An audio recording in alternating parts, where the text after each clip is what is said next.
name's Holly Kempton, and today for my business brochure assessment task, I'm going to give you a little look as to what I created for my business brochure and also why I created it. So in terms of the research, but also the look and my target audience.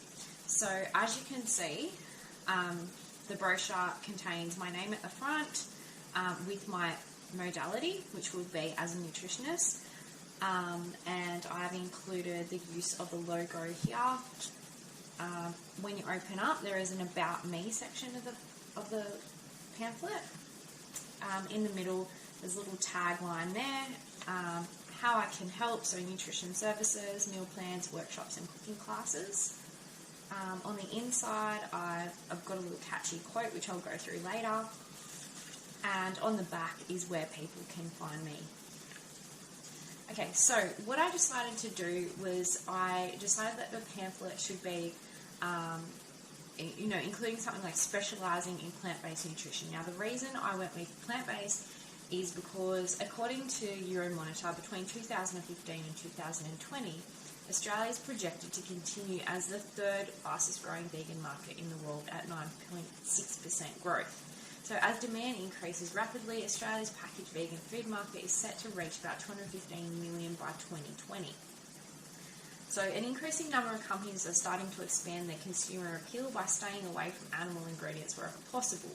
And there's beginning to be a rise in demand for vegetarian and vegan protein, which indicates which way the market is currently moving.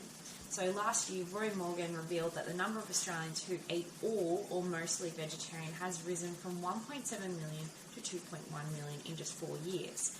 Now, having a look online, there tends to be a lot of people very confused about what they need to be eating and how it can best suit their health. So Google Trends also stated that Australia's top Google worldwide searches for the word vegan. So in 2016, in Sydney and Melbourne, there are vegetarian and vegan-friendly restaurants popping up everywhere. But people also wanting to learn how to cook like that at home to better respond to their health needs. So when having a look at my brochure, I actually used a couple of different font sizes. So what I found out was that small fonts may look nice on designers' monitors, but consumers aren't big fans when it comes to brochures. So I tried to keep everything, pretty readable. The contrast, so people want words to stand out, so they want to avoid busy or textured background. So I included, anywhere where there's words, there wasn't a textured background. The words were easy to read. I also used spacing, so text is easier to read when it has good spacing between the words and characters and the lines. Okay, this actually assists people in reading and then comprehending. So as you can see, there's not too much writing on it. Alright, and there is definitely good spacing available for people. The font type, so the use of appropriate fonts makes readers more engaged and therefore more likely to keep reading. So I actually used a variety of different fonts, and that often helps the person to look at it and to draw their eyes into different elements of it. It keeps it exciting, it keeps it different. So while novelty fonts can be fun, they can be frustrating for consumers. So although I did use different fonts, as you can see, they're all quite easy to read. Okay, so I didn't use any novelty fonts at all. Alright, so colour. What I found out is it's essential to use colours to draw the attention of women in particular. However, females don't like being marketed to when it's all pink. Okay, they find that to be sexist and that it's a lazy way of marketing. It's not actually appealing to them at all. So I try to steer away from the use of pink in terms of marketing. They much prefer a clear preference for brands that match their intended missions with the colour. So I went with it's almost like a blue-green colour, but also included green, within the asparagus, alright, and the lettuce.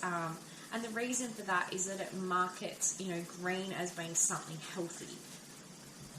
Alright, images. So when marketing to women, they tend to like real-life images. So it's better to spend the money to do custom photo work, and it's also more successful in the end. So the use of images such as photographs taken by me, so all these photographs are actually taken by myself. Keep the content relatable. They can find the same images across my recipe books, social media and website. This gives consistent messaging and a professional appearance. Remember, women like to be told a story, so I've included a photograph of myself with a short bio, helping to establish a relationship with the consumers of my products and services. Alright, the logo. So right here I have a logo with a company name, and this actually increases the likelihood of brand awareness. So things like McDonald's and Nike, you don't have to see the whole word. The logo alone, people remember. So creating a scalable logo that is legible and maintains detail at all sizes is important. And it needs to be versatile in terms of colour, so if it's printed on a black or a white background, it can still be seen. And as you can see in my Powered by Veggies logo, it would work on either black or white. Alright, now services offered and how I can assist.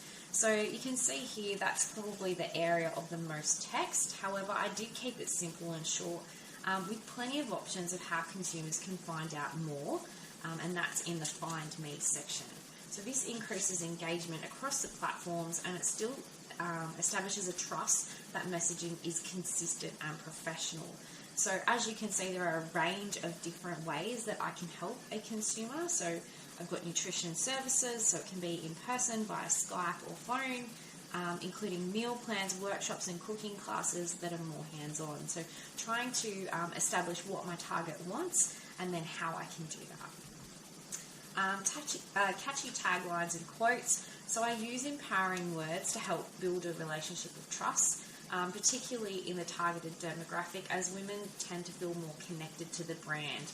So particularly in the use of the quote, my aim is to empower people to build positive relationships with health-promoting plant foods to nourish your body, not only with good food, but with an active lifestyle and exercise.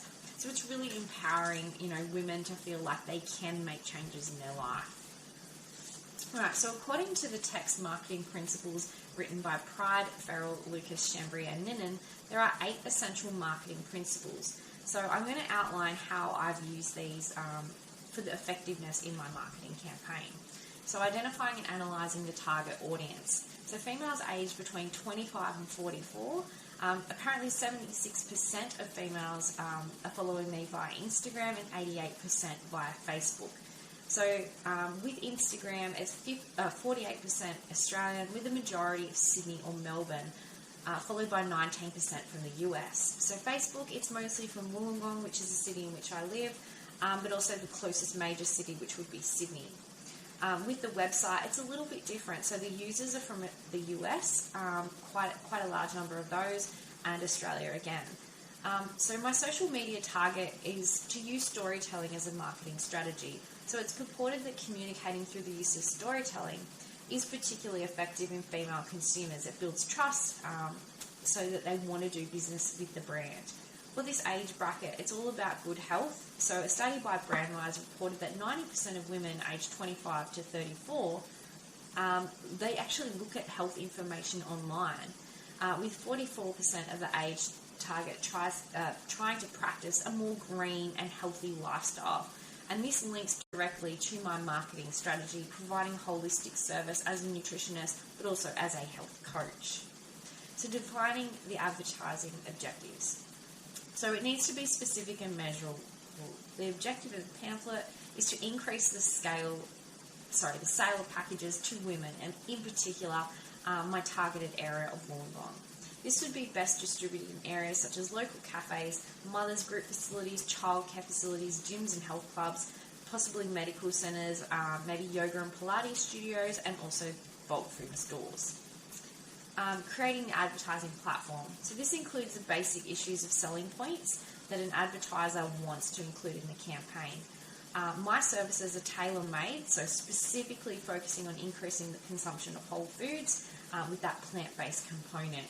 So the issues important to this demographic is that women want more energy and vitality. They're looking for weight loss or maintenance and improvement in their health issues. So this will be best ascertained by a survey of the demographic group before distributing the actual pamphlet. Determining advertising budget. So this would involve creating a budget and ensuring that a competitive price can be found when printing the flyers, but you also want them to look professional and of high quality. Developing the media plan. So this sets the exact media for the campaign with the primary goal of reaching the most amount of people. So using free platforms like Facebook and Instagram is a great way to connect with people, and it gets insight into their behaviours and their likes. So consumers care not only about what they buy, but also the company that they're buying from. This is achieved by displaying your business personality through social media. So that's, images, words, telling people a story. How do you do it in your life? How will you do it for them? It's essential for people to feel like they know you. The website also assists with that, so sharing free content, generating leads via the social media channels. It contains additional saleable items such as recipe books that complement the coaching and the nutrition message. So creating the advertising message. By using symbols and words that are meaningful to my target audience, it increases engagement, brand awareness and trust. So as you can see, the use of colours, fonts and images enhances connection and interest. They're bright, it's engaging. So the use of images helps to show people that it's a tailor-made service. It's specific to them, what their needs are. It has hands-on and practical things like cooking classes and workshops that can be done anywhere. Ongoing support is also included, and other products such as recipe books align with the whole food plant-based nutrition to help my clients get more. My unique selling point is being able to not only offer nutrition services, but cooking classes as well, so getting in and getting hands-on. I have a background in teaching, so I'm able to connect with people in a personable manner, and I've worked in the fitness industry as well, so therefore it's got the health coaching element in there to help people establish their goals. Okay, executing the campaign. This is essential, so I'm going to do this via social media platforms and the website. They need to be effective when viewing them on a mobile device because, as we know, most people are using mobile devices. And then once and for all, they're evaluating the effectiveness. So using several ads simultaneously to assess what works with the demographic and the number of inquiries from each across the multiple mediums. So using pamphlets and seeing, who's engaging with the pamphlets, who's taking them. Are they requesting more information, or is it best done across Facebook or Instagram, perhaps the website? Thank you very much for listening.